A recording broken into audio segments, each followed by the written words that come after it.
when you're walking down the street and you see someone that's different, you have an option. You either can stare at that person or you can look away.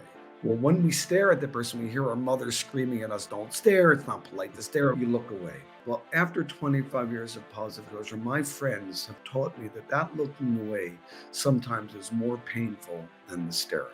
And so what we need to do is to steady our gaze, make sure that we see, hold it there for a second, give ourselves the freedom and the ability to see beauty there. And then everything changes.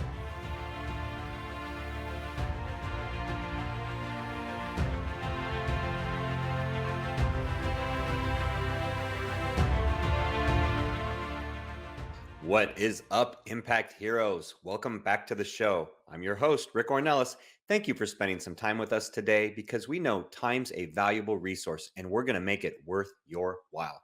I appreciate each and every one of you, not just for listening, but for who you are. I know you're sparking change to make the world a better place every day, and I am humbled and grateful for your efforts. It takes all of us doing our part to spread positive change, and that's what this show is all about.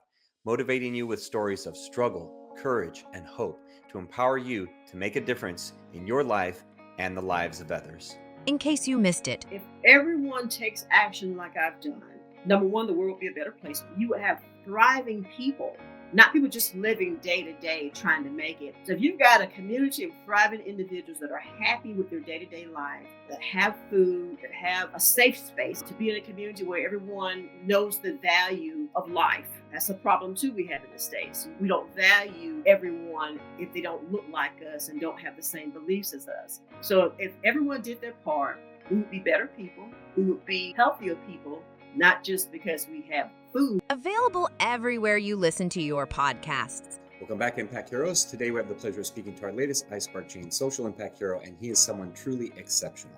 Our guest today promotes an inclusive world through photography, film, and educational programs. He's not just a visionary, but a revolutionary who has completely transformed our perception of beauty and diversity. For over 25 years, he has dedicated himself to building a more equitable and compassionate world, one that challenges the stigma and inclusion faced by many. His work is not only enlightening, but also inspires us to see the world in a new light. Very beautiful. He's an award-winning photographer who's worked with high-profile clients all over the world, and his work has appeared in places like the Washington Post, Life, GQ, and People, just to name a few. His fantastic work highlights the inherent value and uniqueness of every person, no matter their appearance or genetic condition, and his tireless efforts have created spaces rooted in unity, respect, and inclusion. I love that. His passion for social justice and human rights has led him to collaborate with numerous organizations, creating exhibitions and awareness programs that touch hearts and change lives.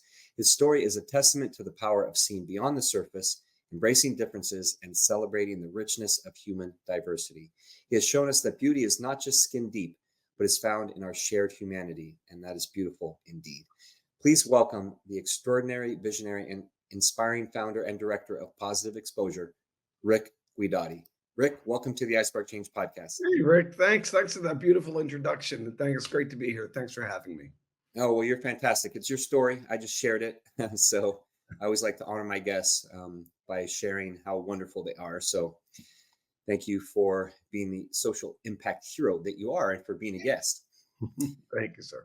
So, Rick, we see, and I think you're the first Rick that I've had on the show. So, Nice. yeah, it'd be interesting. So we see you as someone that is spreading positive change in the world, someone whose actions have a positive impact on humanity, and someone that we call a social impact hero by our definition, which we'll get to throughout the conversation. So the first question I ask all my guests, Rick, is, do you see yourself as a hero? Not really. I see myself lucky enough to have, my camera in my hand and great big digital cards, and the heroes in my life are all the individuals that I collaborate with, the people that I'm speaking to, the people that I work with, that we create images together, that we're changing the way the world sees differences together. The heroes truly are the individuals that step in front of my camera, step into the light and celebrate their differences. I'm just lucky enough to be here with all of them and have them, my friends around the globe. Well, that's a very humble answer, that you're the one, sharing their stories. And I would have expected, nothing different, different words to come out of your mouth. So share with us, Rick, because, obviously your photography camera is a big part of it. It's funny you say a big digital card. I'm thinking back to when you started and you're like, Mm, that's probably Hasselblad. Oh yeah, it was film. It was the early days was film days. I was using my Hasselblad, my medium format. Yeah, I yeah, missed all sorts missed of my film. dark. Probably brings back some fond memories. I'm sure a lot easier now, or maybe not. I don't know, but so I obviously that plays a big role. So share with our audience. I do want to get into how you started positive exposure and everything, and how that's a big part of what you do, or what you do now. I do want to ask, the origin story of every hero is fascinating to me, of how they started doing their heroic work, and that, in my opinion, for you, doesn't necessarily start with positive exposure. It starts with being a photographer, Mm. becoming a photographer. So how how did that start? When did you know that you wanted to be a Interesting. photographer? Great question, Rick. I love nobody ever asked me that. Yeah, I was an architect. I was studying architecture at university and I was terrible at it. I had these great visions of architecture and space, but my friends in my architecture class, would come into the school the next day when they had these big, beautiful models with staircases and elevators and swimming pools and doors that open. And mine were always these crumpled up pieces of paper that I have to explain. Like you kind of go in there and there's a view because I had no way. I never had any skills to build with balsa wood and glue. I never that nothing prepared me for that. But I had this idea about space that I love. But so what I was so that I just wasn't able to kind of get my vision across. So then I started photographing buildings and staircases and windows and views and transition spaces. And then I started building these three dimensional models out of just photographs. And I taught myself how to print in the dark room because we had no budgets. And I started making these, and they became very popular. And then in the middle of all that, I was making my presentations, and everybody was really excited about what's he going to show today, and this was exciting. And then I realized that my heart was in photography, and very quickly I got out of the architecture program, moved to New York City, went to the School of Visual Arts, and studied photography, filmmaking, and art. And that was it. I fell in love with photography the second I started utilizing it for a need, not just for taking photographs of friends. And this was a need. And I realized the power of photography and the power of an image.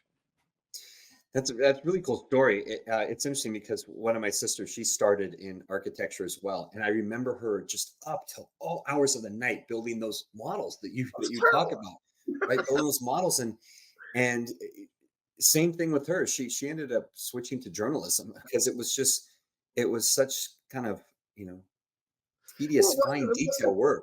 it wasn't my thing though. That was not.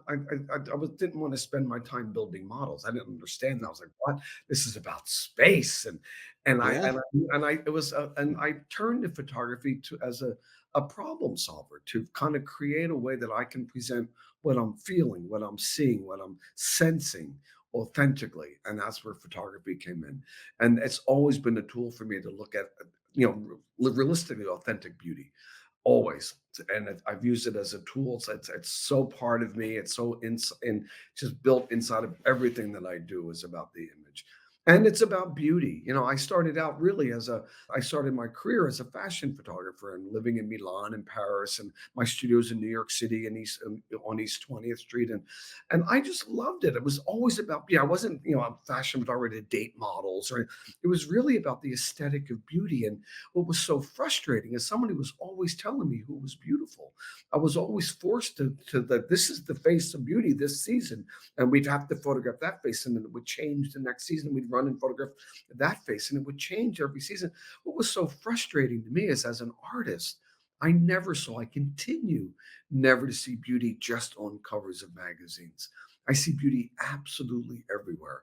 And that was what was I just kind of driving me to kind of figure out to figure out again, like and through architecture, how do I present what I see, what I'm feeling, what is authentic to me, what makes an impact in my vision, in my heart. And that was again, I turned to photography to find those answers. yeah. So okay, and And it sounds like there's, I guess, a couple different phases in your life. So the original phase, figuring out how to translate that emotion and the beauty that you wanted to capture, at first through the architecture, through the buildings and so forth. And then I am interested in how it transitioned to fashion.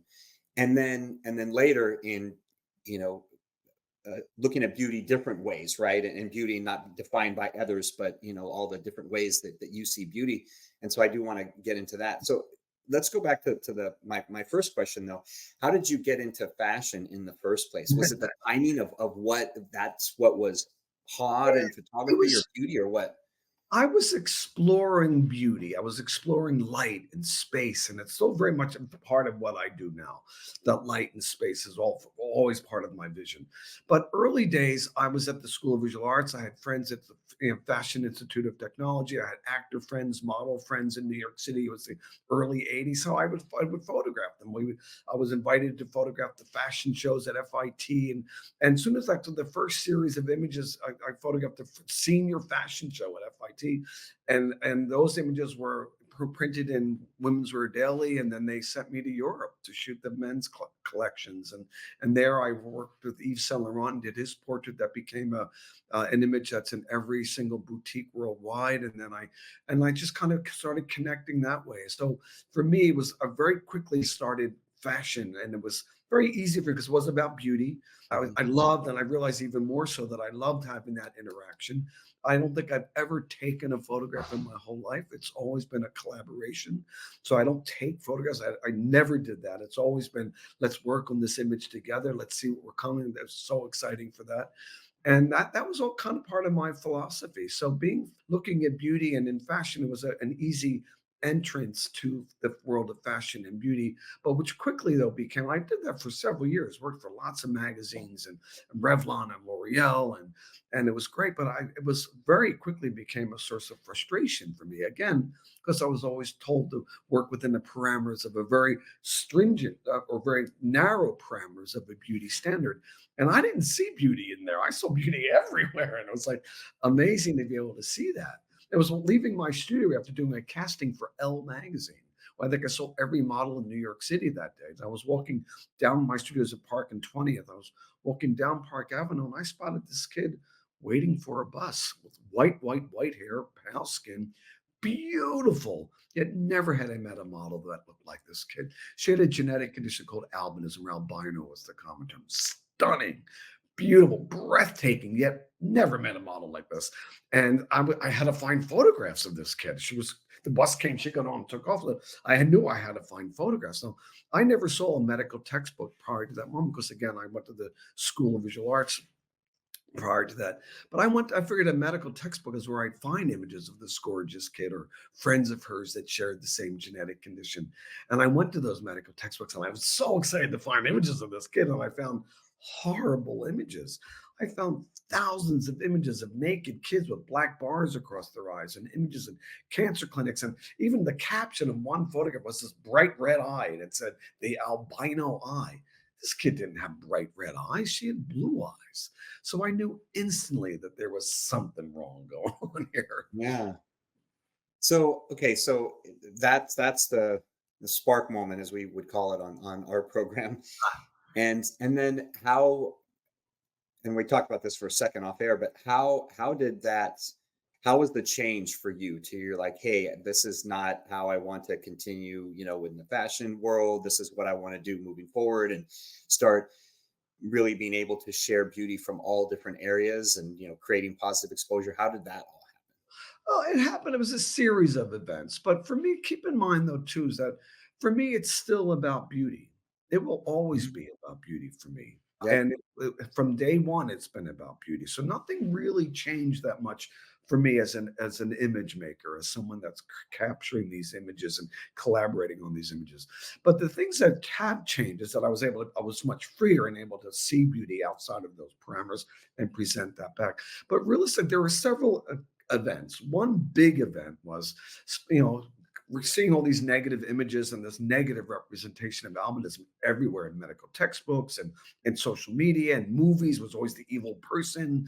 And so it's just like, oh, so I reached out to an advocacy organization devoted to working with people and supporting people living with albinism.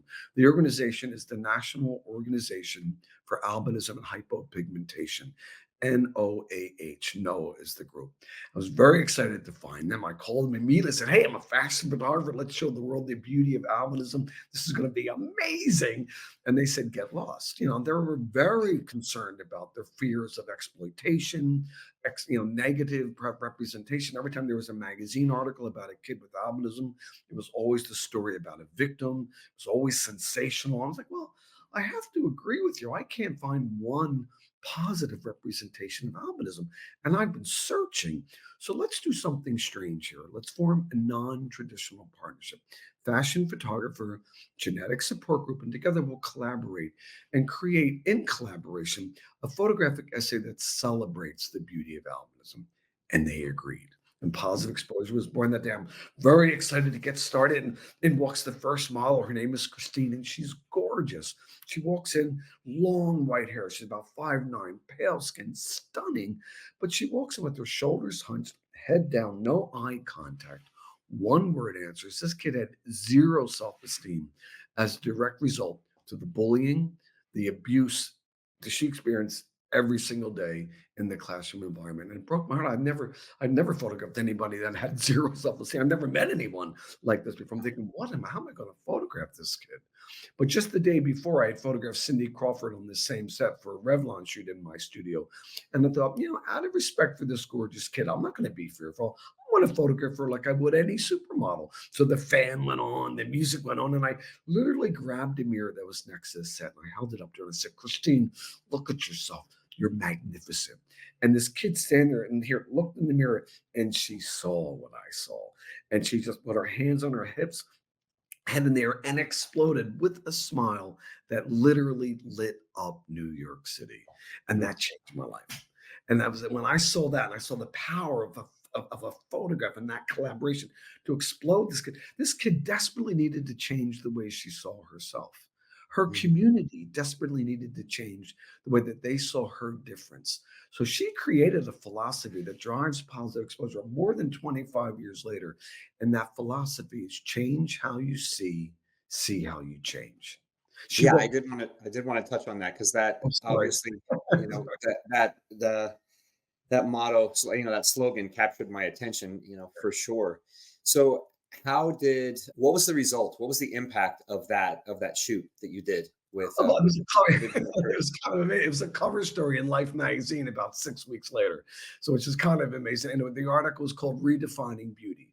It was so there was a big impact on that. But I started collaborating with the albinism support group, and then so when that piece came out and it was big, everybody was buzzing about it. I got all kinds of awards for it. It was really great. And I realized that I was able to move into my own into this next space as an artist and keep going. And something else was going on because I was trusting my vision finally, and things were developing. And I was in the UK. I was there doing a fashion shoot in London. And there was there's an organization in London or in England for kids with albinism called the Albinism Fellowship. And they invited me to come and speak and photograph while I was there. So I did that. And I was there. It was this big conference. And I attended the conference after the shoot. And every time I was there photographing everybody, and everyone was like, we're having such a blast. There was this one young woman, her name was Christina. And Christina did not want to be photographed. And I never force anybody. It's always like, come on, it's fine. I was like, no, no worries. I respect it, of course. But every time I was photographing somebody, she'd be walking by or she'd be like watching, be kind of phasing the poses. She's kind of fabulous. But some of the kids that were there told me that she's had a really rough time. Even a teacher bullied her in front of a classroom. Yeah. So it just, I'm like, oh, but ever so bad. And I heard these stories, and my heart's broken, and I'm there photographing, we're having such a blast. But then there's Christina watching. So then I begged her, I'm like, please, let's photograph. So she finally agreed. So we had this great time. She's 14 years old, though. We had this great time shooting. All the kids were there, showing everybody the photo. They're all screaming, yelling, and she's like really feeling fabulous. At the end of the shoot, though, at the end of the shoot, she says to me, she's 14, she said, I realize that finally I can be proud of my albinism because she was gorgeous. And she Mhm. said, but I realize though that the hatred and the abuse that I experience every single day will never disappear. But what has disappeared is the hatred I felt for myself. And I never Wow. looked back. That was the last day I ever did any commercial work. Ended it with my agent, ended everything, just said, I will never not do this for that kid, if just for that one kid. And it's just like I'm never going to suffer nearly as much as she has. And that's the last time and then I stopped all commercial work. It was kind of, they were like, don't do that because you can support this. But I couldn't really do both. And my authentic self was here. So I really needed to continue this. So that's kind of pushed me into that where I just went into just positive exposure mode. And now it's global. We're traveling around the world, but there were other things have happened that took me from albinism to working not just with kids with albinism, but really working with individuals and communities at risk of stigma and exclusion. I received a big award from the Genetic Alliance. The Genetic Alliance is a coalition of all the genetic support groups worldwide. They're based in DC. And they offered me the Art of Reporting Award. They presented it to me as a great honor. But as they were presenting me this award, I was like, oh, this is fabulous. Great. It was a clock. It was great. They said, we're looking at these beautiful images of albinism you've been taking as you've been creating, as you're traveling and doing your other fashion work. There's a universal message here. This is not just about albinism. This is about all differences. Would you ever consider coming to one of our other family conferences and photographing some of those kids and celebrating their differences? I was like, well, what a great idea. Of course, I'd love that. She said, well, we have a conference coming up for an organization called the Chromosome 18 Registry and Research Society. That's a lot of words for me. I'm like, okay, what's that mean? She said, well, when you have an anomaly on your 18th chromosome. But remember, I'm a fashion photographer. I never heard the words anomaly and chromosome used in the same sentence prior to that moment. But I agreed to do it. And I figured, well, I had better figure out what a chromosome 18 anomaly looks like. So I reluctantly went back to those medical textbooks. And the images that I saw were devastating. Yeah. There were images of stillborns and images of kids with cleft palates and trachs and feeding tubes and mobility issues. And these were terrifying images. I knew albinism was so easy, but this was tough.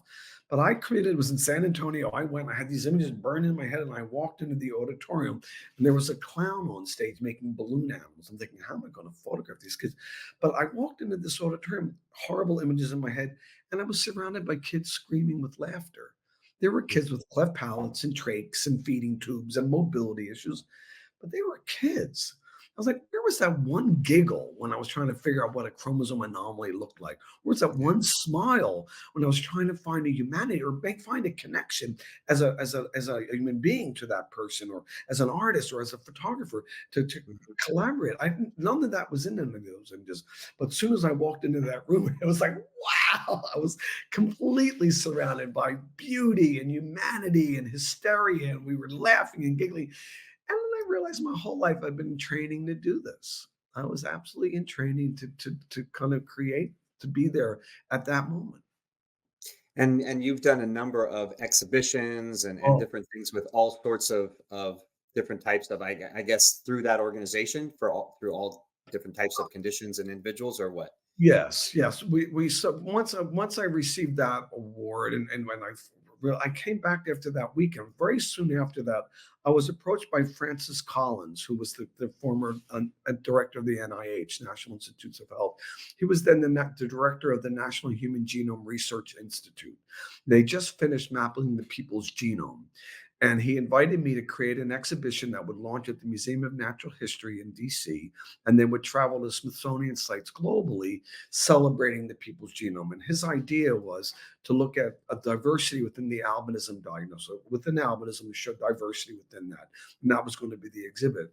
But because I just had this amazing experience at the Chromosome 18 conference, which is next weekend, by the way, I'm going, which is very exciting, which is next. But I just said there is a universal message here. Could we invite other organizations to participate in this people's genome? And of course, he very enthusiastically said yes. So we Mhm. created this exhibition inviting all these different genetic support groups. Everybody wanted to be part of it. Everybody was. We had probably about 35 different genetic support groups were part of this, and different genetic conditions were featured. And that kind of launched this. And it kind of helped me early days to realize that we really needed to look at medical training, because it was those medical textbook photographs that were terrifying. So that Yeah. I knew very early on that I needed to speak to healthcare providers in training early on so that they knew early in their training that it's never what you're treating, but always who you're treating. So now I'm in more than half the medical schools in the country and working with medical schools and genetic counseling programs and nursing programs, OT programs, PT programs, really creating opportunities to make sure that front row and center in medical training is humanity. We've created now, we're doing more films. We have a whole series of films called Frame, which are Hmm. faces redefining the art of medical education. Really brief films, 10, 12 minutes long, presenting all the basic hallmark characteristics of a certain diagnosis or topic, but as presented by somebody living that experience themselves and their families. So again, placing front row and center in medical training, humanity. We just finished a whole series on the lack of representation in medical training, certainly in dermatology training, the lack of representation of black and brown skin in dermatology training, looking at diversity and representation at the crossroads of disability and aging. Just did a whole series on food insecurity, which is looking at the impact of food insecurity on prenatal and maternal health care, adolescent, adult, and older adult care. We were introduced by our gorgeous friend Wendy Cole. So working with communities at risk of stigma and exclusion. And this is working with our transgender community in collaboration with Lululemon, hosted our first exhibition at their flagship store in Fifth Avenue in New York City. And then the exhibition moved to NYU Langone. Again, creating opportunities for us to see the humanity, the beauty in Hmm. difference, beauty in humanity, beauty in human diversity, of course. And it exists there, and it exists there in color and in vibrations and in sound and texture. It's just there. Yeah, light and color and all the things that you originally got you into photography in the first place, right? And the emotion and the Nothing's emotion, all of changed. it. So, so I love that it's just it doesn't stop, right? It just keeps building and growing and evolving. And I love hearing about the evolution of everything. How many? This I don't know if you've ever considered this, or if you know, how many different I don't want I guess conditions is the word. How many different conditions or types of groups or have you photographed? Do you know?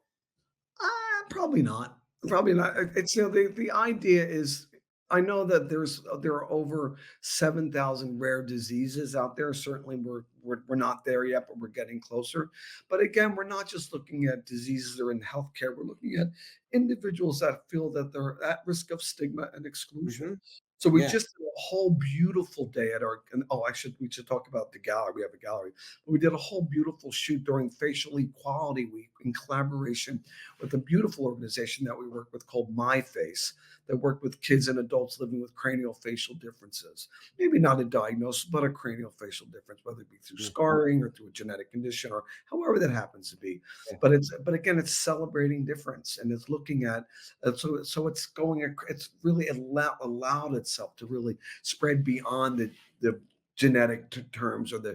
the physical, the behavioral, the intellectual, and the genetic difference. It's about people just feeling like no matter where I am, which country, which culture, which language, which continent, we all share the exact same need, and it's a need to be seen, a need to be heard, and a need to belong.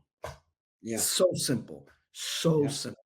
And it's us up to all of us to make space for individuals to step up and to be seen and to be heard, and to make space for them to make sure that they can function and they can celebrate. Yeah, So it's there's really no limit, right? There's really no not limit.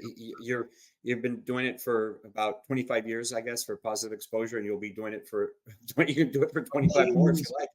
Yeah, you but like. also we're bringing in other photographers as well and collaborating with other photographers and creating opportunities for people just to follow this whole. It's going to take an army of artists of just people that are impacted and have an influence, but also have a way to kind of change the way the world sees difference.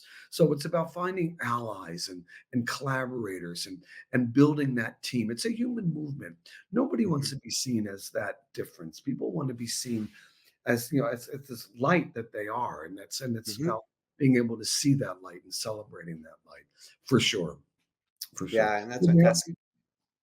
you. Good. Yeah, I and I was. love that you've had so many different, organizations or, companies and nonprofits that they all are willing to collaborate and willing to, partner and share different things, because that's what we're all about at iSpark Change. Is, we're building the world's first social impact social media platform, and it's one central hub where, like, all the people that you've worked with, and millions of others can all share one common goal of making the world a better place, right? Improving the lives of others and sharing that light and connecting. And it's all about connection. And that's what I hear, behind everything that you're doing is Yeah, connecting all of us as sure, one, sure. we're all the same, we're Right. all the same inside. So, well, keeping that in mind, also, I think we're all really creative and really passionate, but we're limited by our own imaginations, which is why about 2019 we opened a gallery, a multimedia gallery and performance space for us to all to get together and gather at this gallery space, this exhibition space, because together we can do absolutely anything. It's Mhm. limitless. So our galleries in East Harlem, you have to come visit. Where are you based, Rick? I don't know where you are. I'm in Texas, near Houston. Okay, great. But Yeah. you gotta when you're in New York, you gotta come check out the space. The gallery is I amazing. I I am occasionally. I was a few years ago. I was there, 5 times in the span of 2 years. Uh, So it's been a couple years, but I will be back for sure. our galleries in East Harlem, right in the northern part of Central Park. We're on Museum Mile, directly across from the Africa Center. And it's a multimedia gallery performance.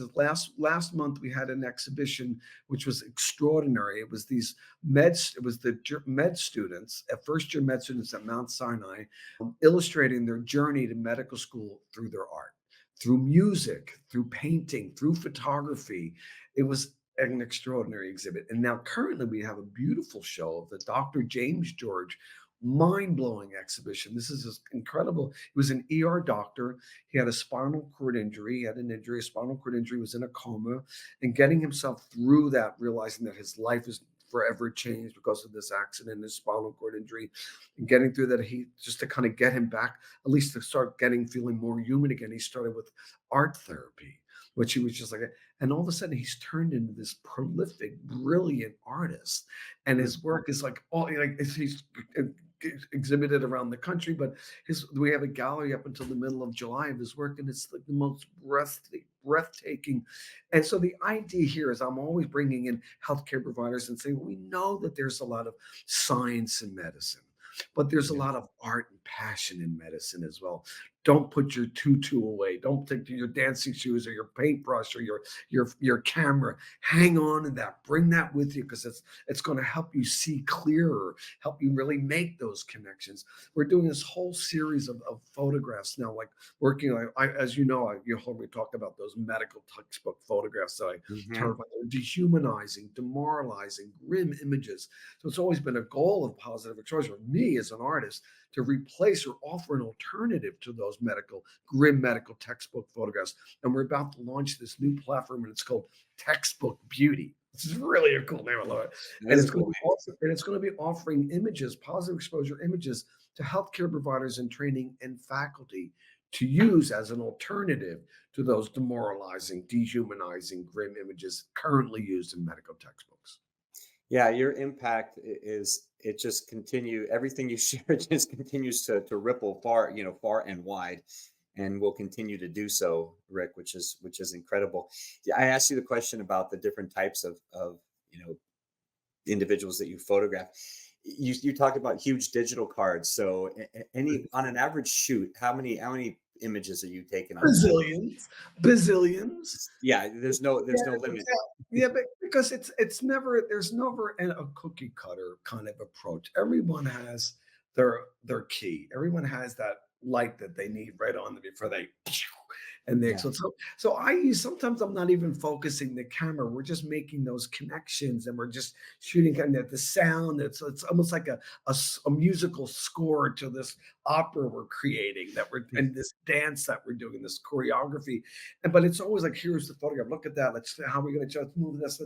And my favorite thing in the whole world when I'm photographing that kid and he's glowing in front of the set, to look over his shoulder to his mom or his dad or Mhm. his partner, his brother, and they're glowing even more because somebody finally sees the way that the person that they love through their eyes, and that's extraordinary. So and it just makes this so so it doesn't matter. And I always keep the cards. I don't reuse the cards. So I have millions of them, and and it doesn't matter. There's no rule of thumb. Sometimes but I don't have to go through all the photographs. I know where the photograph is. I know exactly where it's going to be because it's like this boom, you Yeah, know 'cause it. you were So, part of that whole experience, and so you yeah, know what it took to get, it's yeah, almost like an arc, to get to yeah, that like the orchestra, to get to that crescendo in the music, and then yeah. bam. Yeah. And Yeah, sometimes it's not the cymbals that you need. Sometimes it's the very simple violin that really creates it, but you know where it is when you're creating it. It's like, boom, there it is. yeah, that's beautiful. I love what you just shared about, because one of my favorite things, so I've been my wife and I've been married. We just passed 28 year. We just celebrated Oh, 28-year congratulations. anniversary. We have three daughters. Thank you. One of my favorite things, I guess, to do is to see my wife or to see my daughters through others' eyes. So for example, my wife she's a fitness instructor, been doing that for 30 years, and everyone loves her. She teaches seniors, taught people for decades, and when I see the joy that she brings them and I see through their eyes, right? That's really special to me. And same with my kids. And and that pride you feel when, for your kids when you see them accomplishing something. And so the fact that you can capture that moment, not just with your camera, but you also get the experience of seeing it while you're there. That's a beautiful Yeah. thing as a human being to be able to experience on a regular basis. Like, not many people, I would say, get to capture that so often like you do. I mean, that has to add just immense joy to your life, to your heart. It's the collaborations that add so much joy, and it's bringing in and being part of this release, this giving someone the freedom to just to be, to not to in this beautiful safe area where there's no judgment, and they can shine as bright as they need to shine, and that's incredible, and I'm so lucky to be part of that. You know, or one of the first questions you asked me was, do I see myself as a hero? And Yeah. honestly, no, I don't. It's not, I'm not the hero here. I'm just there, and we're collaborating and we're making, but the real heroes are the people that really finally look in the mirror and see in their reflection beauty. And Yeah. that's where that's breathtaking to me. That's like that's perfection. Yeah, and truly beautiful indeed. Well, thank you very much for sharing that, Rick. Well, I know that we could probably chat for a a lot longer, but in respect for the show and the audience, there's a couple final questions that we ask all our guests here on the show, and one of them that you've mentioned many already without even realizing it, but one of them that we talk about is our spark moments, and I alluded to it earlier. And these spark moments are those times in life when our actions or the actions of another have a ripple effect that goes far beyond the initial act. Like, it could be you seeing that young girl, that very first time, right, with albinism, or the one when you were in London, right, things like that. But share an example, and I mean, you probably have a lot, but share an example of a spark moment where maybe you impacted another life that you didn't realize the impact, and then later you've seen how far that ripple effect has gone. Oh, there are indeed lots of those, but I think a good approach to this could be or response to that is, I've been working with an organization called the Wilhelm Foundation, traveling around the globe, working with communities of individuals living without a diagnosis, kids that don't have a diagnosis. So when you have a diagnosis, you have your advocacy organization, you have your family support network, you have your specialists, you have you've got your community. When you're undiagnosed, you are alone. So the Wilhelm Foundation they're based in Sweden, and it's a family that they had 4 children, and 3 of their kids they lost to an undiagnosed disease. And they started the Wilhelm Foundation, named after their son, who passed, to make sure that no other family is as alone as they felt, feels as alone as they felt. So they took all that pain and that anguish and they started this. And now we're collaborating with the Karolinska Institute in Sweden, the Mayo Clinic, Johns Hopkins, and we're traveling around the globe to centers of excellence for undiagnosed diseases. So we're in New Delhi, we were in Mali and Bamako in West Africa, we were in the Netherlands and Sweden, we were in Australia, we're planning on Colombia, Brazil, and Mexico next. And not so long ago, I was in South Korea, and that's where their next conference is going to take place. And in order for us to go that far, we needed to have at least like 5 families that would participate. And culturally, and this was really important to me, is that culturally they said, well, they were told, I have to be very careful and very conscious about culture. And the people that were collaborating there, helping us identify, was part of the Hospital of Seoul, the University of Seoul. They said, well, it's going to be very difficult for us to find people that want to participate, because culturally we're not celebrating our differences here in South Korea. We're not being photographed and telling our stories and jumping around in front of a camera. Culturally, we're much more quiet, much more reserved. And so it's going to be difficult for us to find the friends. So they were very concerned. We put together this piece together for them to kind of create, like to kind of put it out there. And they were about me speaking what the project's all about and what positive exposure. So they knew what that was, but they were still very concerned. So they asked 35 families to participate, thinking out of that we would get 3 to 5 families. All 35 families participated. Wow, And that's that's a great. big deal for me, because what that really looks to me, and these are the things that are so important, is that it looks like biases, and it looks like we're looking at assumptions that we're making, and community assumptions that the families were not going to be proud to share their beautiful kids and their beautiful stories. And sure enough, they couldn't. There was so much love in that room when we were shooting. It was incredible. And those are the things that I loved when individuals realize that their own biases and their own assumptions about certain communities.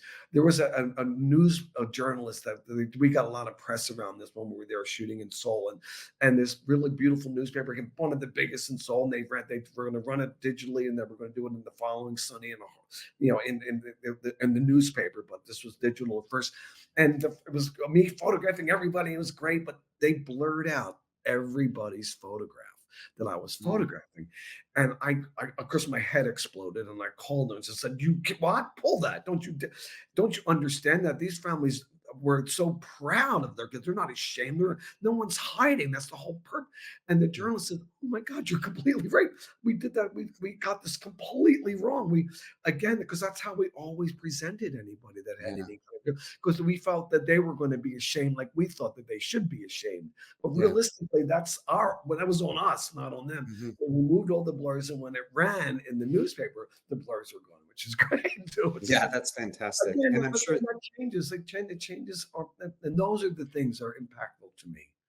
yeah, and that's a great example. Thank you for sharing that, Rick, because it's a beautiful example of a spark moment, because it's not just that initial spark, it's that ripple effect that continues long before that initial act. And that will have those ripples that continue where you're changing, the pervasive nature of, stigmas and, shame and all that, that they know it is okay. And those 35, tribute to them for, Right. stepping forward and saying, yes, we want to be a part.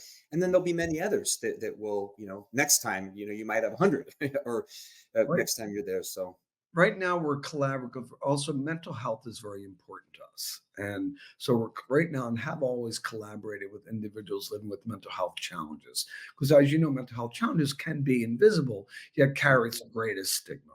We just did a beautiful exhibition that launched at Brown in collaboration with Brown University and their medical school there, and it was working with individuals living with autism and co-occurring mental health challenges. challenges. That Wow. exhibition then moved on to the Museum of Art and Culture of Work and Culture in Providence. And then the director of the program at Brown moved to University of Alberta. So we went out to Edmonton and started photographing the same individuals there, but then with a real focus on the indigenous populations that are often left out of those conversations. So we're now creating, building on this mental health issue and the importance of mental health challenges, but the importance that we recognize that have important conversations, sometimes difficult conversations, but conversation about that, and really looking at indigenous communities that are often not allowed or not invited to participate in those conversations. So now we're in a couple of weeks, we're in Calgary as well. Starting that, we're going to go cross country and photographing and bring light into these communities where these kids and adults, it's mostly adults actually, can are seen and have a story to share and an important story to share. Yeah. Just the spark moments just keep adding up, Yeah, adding up. yeah, yeah. We could talk for weeks with all the There's spark there's moments. a group that I just again, sorry, didn't mean to throw this, but another group just connected with us, looking at mental health challenges and addiction, and what does that look like, and how they're demonized. So any of these kids and families feel the impact of the demonization of a person who has suffering with addiction, and not Yeah. looking at it as a disease, but something that they're calling bringing onto themselves. And how do we look at that?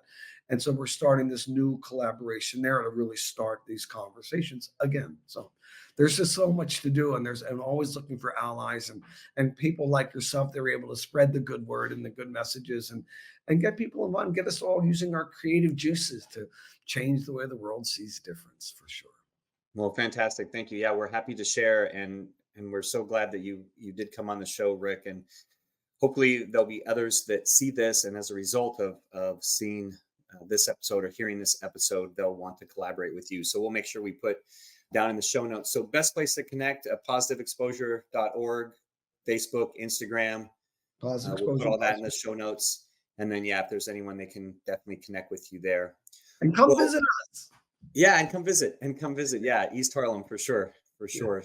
And check out the gallery.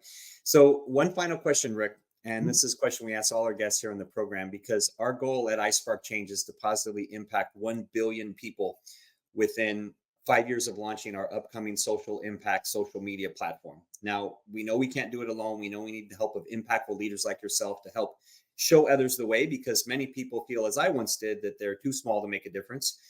And when someone takes action like yourself, then that can have a huge, huge impact. So we value your thoughts and opinions as a social impact hero. So I want you to peer into the future, peer into our iSpark Change crystal ball, and tell me what can the world become if everyone starts seeing beauty everywhere like you do and has an impact on our future? Hmm. Great question. Really great question. Well, realistically, when you're walking down the street and you see someone that's different, you have an option. You either can stare at that person or you can look away.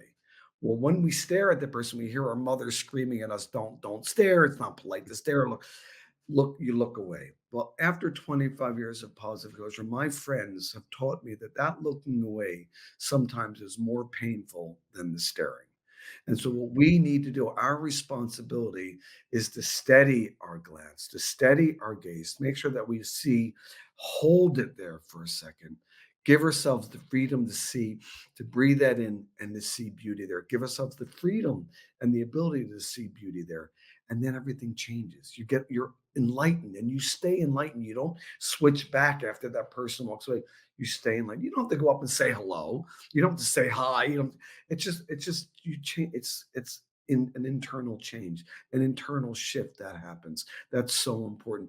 All of our exhibitions, and whenever they're very public. We've had them in Times Square, and we have in the Faroe Islands, and also we have them all over the world. They're always face mounted on. The images are face mounted on glass or on plexi. It's very highly polished. So as you approach this image, you see this gorgeous face, you see this energy coming off the photograph, but you're also aware of your own reflection. And what that does is realistically is teaches all of us that it's not about them. It's about us. It's about all of us all the time. Yeah. Amazing. Very beautiful. Thank you for sharing that. Well, thank you for taking time to share your heart and wisdom with our audience, Rick. You came in and you over delivered as I knew you would, and your desire to help others see beauty everywhere is amazing. You're filled with passion, humility, and you lead with a heart of service and gratitude, which tells me you continue to have success in all facets of life. And this is only the beginning of your time as a social impact hero. Thanks, Rick. Thanks for having me. Thank you. Great questions. Great interview. Thank you. All right, Impact Heroes, it's our stories that connect us all, and we loved hearing Rick's today. Rick Guidotti, you're not only an inspiring and amazing human being, you truly are an iSpark Chain's social impact hero. We'll see you all next time. Do you want Rick to speak at your event? Here's what others have to say.